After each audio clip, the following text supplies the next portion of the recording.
Sidang kasus kerumunan dengan terdakwa Rizik Syihab kembali digelar dengan agenda tanggapan jaksa penuntut umum atas eksepsi terdakwa. Dalam sidang, jaksa menanggapi bahasa kotor yang digunakan Rizik Syihab dalam berkas eksepsinya.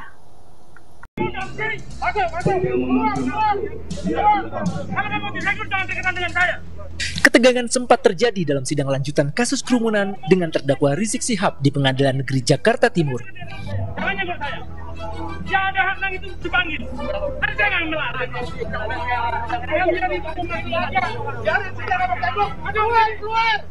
Tim kuasa hukum Rizik sempat terlibat keributan dengan petugas keamanan setelah tertahan di depan pintu gerbang gedung pengadilan negeri.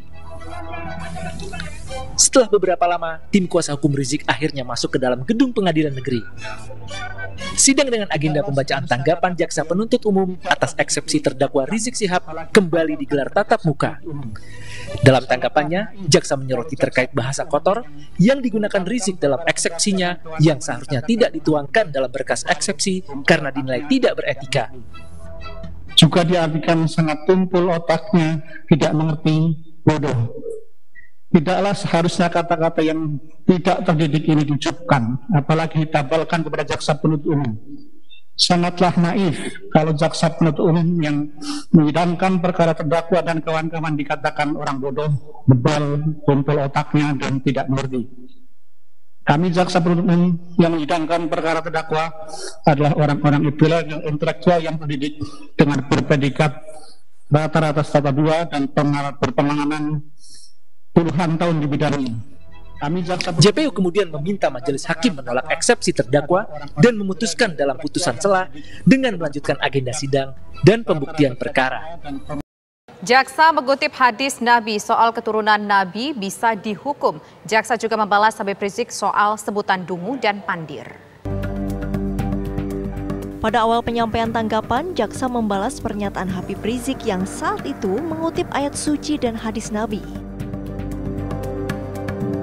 Keberatan terdakwa tersebut tidaklah termasuk bagian dari dalil hukum yang berlaku, melainkan hanya bersifat argumen terdakwa dengan menggunakan ayat-ayat suci Al-Quran dan hadis Rasulullah Sallallahu Alaihi Wasallam yang tidak menjadi padanan dalam penerapan pidana umum di Indonesia.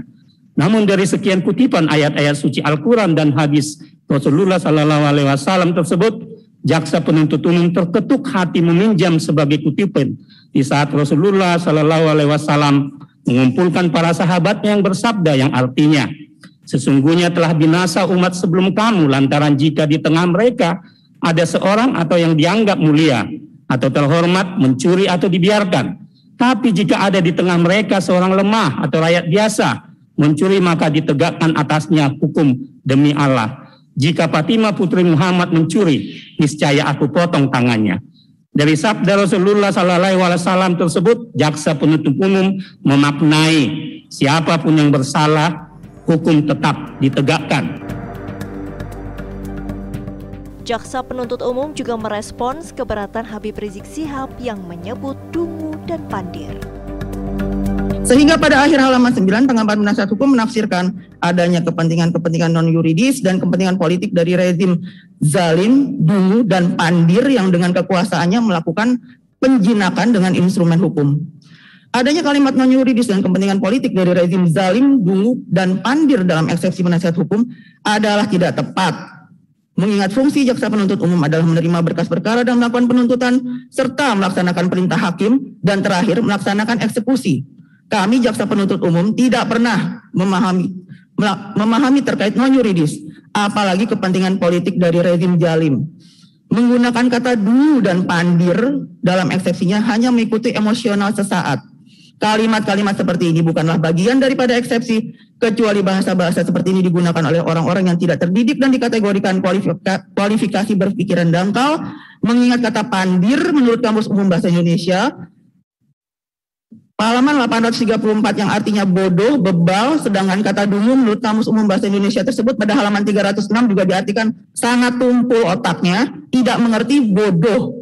Tidaklah seharusnya kata-kata yang tidak terdidik ini diucapkan, apalagi ditabalkan kepada jaksa penuntut umum. Sangatlah naif kalau jaksa penuntut umum yang menyidangkan perkara terdakwa dan kawan-kawan dikatakan orang bodoh, bebal, tumpul otaknya, tidak mengerti. Kami jaksa penuntut umum yang menyidangkan perkara terdakwa adalah orang-orang intelektual yang terdidik dengan berpredikat pendidikan rata-rata strata 2 dan berpengalaman puluhan tahun di bidangnya. Untuk itu sebagai pelajaran, jangan mudah menjustifikasi orang lain, apalagi meremehkan sesama. Sifat demikian menunjukkan akhlak dan moral yang tidak baik. Dalam sidang eksepsi sebelumnya, Rizik Syihab banyak memakai kata-kata kotor. Salah satunya menganggap jaksa dungu. Selain itu, Rizik juga menyalahkan Presiden, Menko Polhukam, dan Wali Kota Bogor Bima Arya. Dalam dakwaan ketiga adalah sebuah kedunguan yang nyata oleh penuntut umum dalam penyusunan dakwaan. Seharusnya yang didakwa tentang kedaruratan kesehatan adalah Presiden sebagai pihak yang mengeluarkan keputusan tentang adanya kedaruratan kesehatan. Wali Kota Bogor Bima Arya diseret-seret oleh terdakwa Habib Rizik Syihab.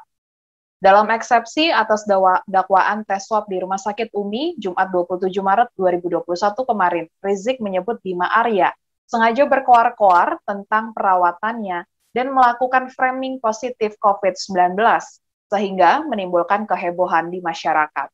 Bima dinilai membeberkan dengan sengaja hasil tes COVID-19 Rizik Syihab. Hal tersebut kemudian menimbulkan kehebohan masyarakat. Kehebohan itu lalu dianggap mengganggu proses perawatan Rizik di Rumah Sakit UMI. Padahal Rizik mengaku hasil positif COVID-19 tersebut baru berdasarkan tes swab antigen, belum berdasarkan tes PCR. Tapi Bima secara sengaja dianggap menyebar dan mengarahkan pemberitaan untuk membuat kehebohan. Ucapan Bima yang tersebar di media massa berakibat dirinya menjadi korban framing. Rizik mengaku dipaksa untuk menjalani tes swab COVID-19, padahal di hari yang sama, ia sudah menjalani tes swab PCR. Lantas apa tanggapan Wali Kota Bogor Bima Arya yang namanya diseret dalam eksepsi Rizik Syihab? Saya akan bertanya langsung ke Wali Kota Bogor Bima Arya. Kang Bima, Anda dituding melakukan kriminalisasi pasien, berbohong dan berkhianat karena pernah berjanji mencabut laporan terhadap Rizik di kepolisian tapi ternyata tidak. Apa respons Anda terhadap tudingan Rizik Syihab ini?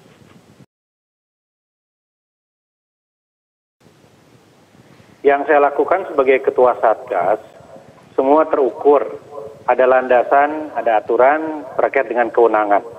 Kalau setiap langkah Satgas dalam menegakkan protokol kesehatan itu diartikan sebagai meneror, artinya berapa ribu orang yang sudah kami teror. Yang kami lakukan itu meminta semua untuk mematuhi protokol kesehatan. Ketika yang bersangkutan kami ketahui keberadaannya, kami koordinasi dengan pihak rumah sakit untuk meminta agar berkoordinasi terkait dengan tes PCR, ya itu konteksnya itu. Nah, kalau sedari awal pihak rumah sakit berkoordinasi dengan baik, ya saya kira persoalannya tidak akan menjadi rumit seperti ini. Kang Bima, sebetulnya bagaimana sih ikhwal Anda akhirnya melaporkan Rizik ke polisi? Apa menurut Anda yang ini sudah melanggar sehingga harus dilaporkan? Tugas kami itu kan memastikan ya, setiap indikasi kasus positif harus ditindaklanjuti. Ya, jangankan tokoh, tetapi orang biasa, warga pun kalau baru pulang dari luar kota, ini kita pastikan untuk ditelusuri kontak eratnya, diisolasi apabila ada gejala begitu. Dan selama ini semuanya berjalan dengan baik begitu. Nah, saat itu pun begitu, ketika ada indikasi Habib Rizik ini diduga positif, ya itu kami lakukan. Dan memang fakta menunjukkan bahwa ternyata ketika masuk ke Rumah Sakit UMI itu, ya Habib Rizik itu positif. Bahkan kemudian di RUT RS UMI, Dr. Andi Tatat juga terpapar begitu. Nah, artinya apa? Yang kalau berbicara tentang berbohong, yang berbohong siapa? Kalau berbicara tentang penegakan aturan, yang tidak ikut pada aturan siapa? Kan begitu. Nah, saya kira ini penting ya untuk pembelajaran bagi semua bahwa protokol kesehatan ini penting dan nggak usah ditarik-tarik ke sana ke sini. Ini nggak ada hubungannya dengan politik dan sebagainya. Yang kami lakukan itu adalah fokus pada protokol kesehatan. Oke. Dan itu ya. Kang Bima, berarti yang Anda ketahui adalah pada saat itu apakah Anda sudah mengetahui Rizik Syihab itu positif atau baru ketika dakwaan Rizik Syihab, dakwaan terhadap Dirut RS Umi ini dibacakan, Anda baru tahu bahwa betul memang Rizik Syihab pada saat itu positif? Ketika di BAP, di Bareskrim, baru saya diinformasikan dan ditunjukkan bahwa memang hasilnya ketika masuk ke Rumah Sakit Umi itu sudah positif. Ini kan yang kami khawatirkan. Ya, saya tidak mau ada warga kami yang bekerja di Rumah Sakit Umi ini terpapar. Setiap kasus itu kan harus diantisipasi. Protokol kesehatannya akan berbeda. Akan dilakukan kontak erat, tracing dan sebagainya. Malam itu saya ingat sekali, saya bilang yang bekerja di Rumah Sakit Umi ini juga menjadi tanggung jawab kami, harus kami lindungi. Konteksnya adalah itu.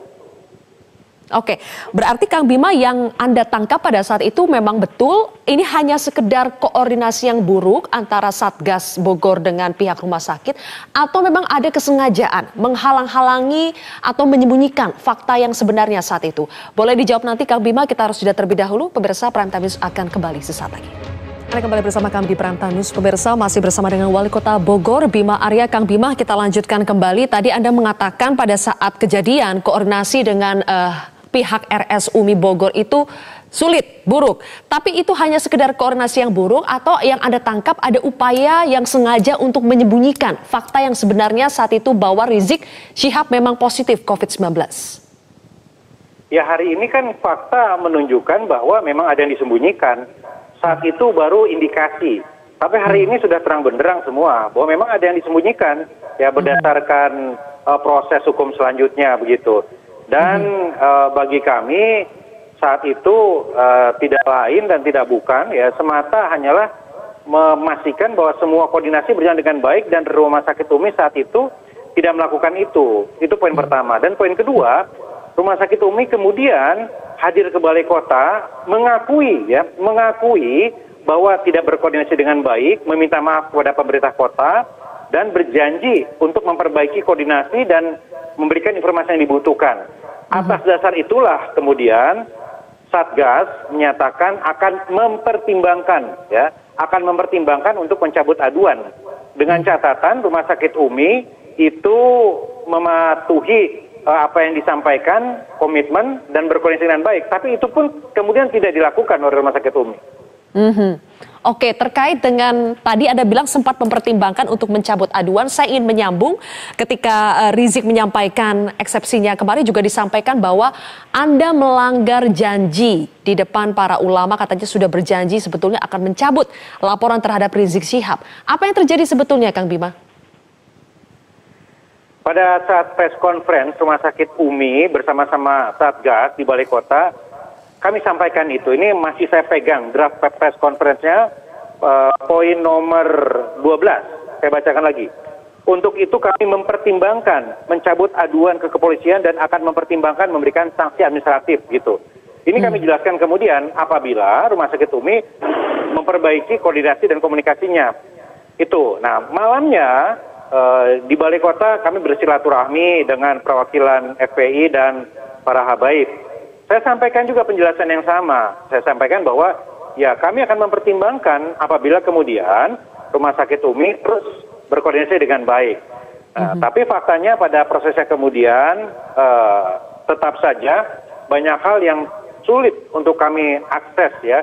Berdasarkan undang-undang, berdasarkan aturan, semua rumah sakit itu setiap hari pasti menyampaikan data-data kepada Satgas agar bisa dilakukan langkah-langkah prokes selanjutnya.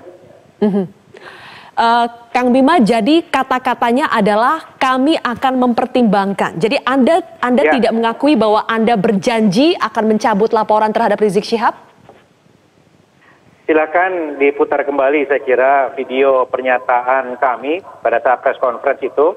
Ya kata-katanya seperti itu. Dan pada proses kemudian ya memang tidak ada langkah-langkah kami untuk mencabut itu ya karena apa yang dijanjikan oleh Rumah Sakit Umi tidak dipenuhi.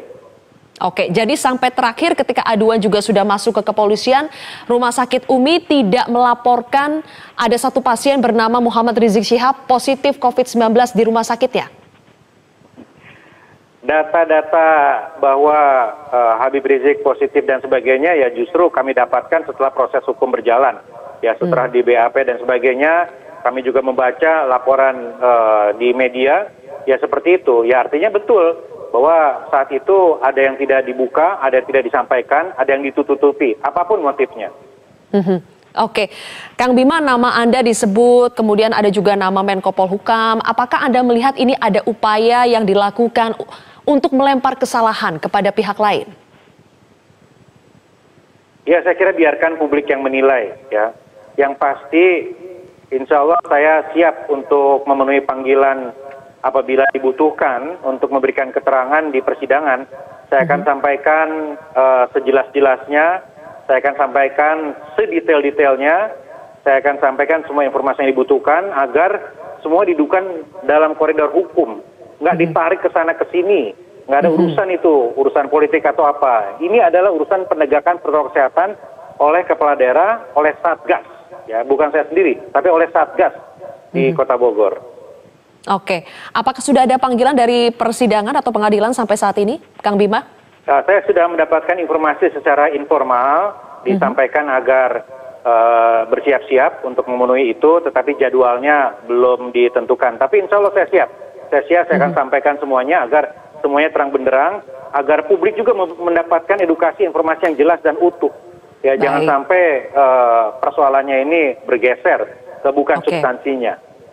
Oke, terakhir Kang Bima, supaya tidak ada kesalahpahaman karena ini seperti biasa ada sensitivitas di sini ketika Anda sudah disebut oleh Rizik Syihab berkhianat, mengkhianati janji kepada para ulama. Apa yang Anda ingin sampaikan supaya ini tidak diseret-seret ke ranah agama atau ke ranah lainnya? Apa yang ingin Anda sampaikan?